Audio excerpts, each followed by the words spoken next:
So diba may mga itim-itim yan. Yan yung mga asfalto na mga tumalsik-talsik eh. Kasi ilang linggo rin ako hindi nakapaglinis. So ayan, na-stuck. So ang gagamitin ko pang tanggal nyan ay itong Domex na to. So try natin.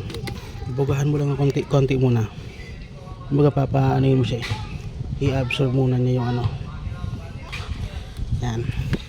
So burahin natin sa unang try ha.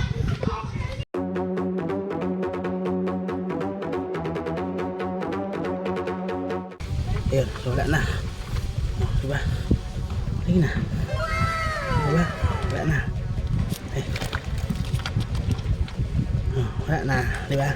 Yung mga maliliit na ganito, saglit lang yan. Wala. Wala. Yan lang, tsagaan lang. Kasi kinakapit talaga siya. Kailangan talaga siyang ano ba tawag sa ganun, palagtok eh. Palambot, parang papalambutin mo lang siya. Kasi makapit siya dahil ito yung asfalto yan. Ito ng asfalto. So yan. Ito yung gamit ko dyan. So yan. May isa pang damit ko medyo malaki yun.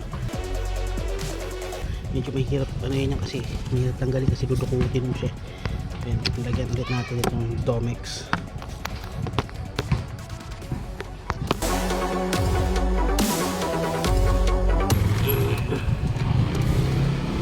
Yun, ayan na. Yun na. So yun, diba?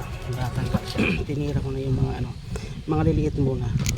So kinaskas ko muna. Yung maliliit muna inuna ko.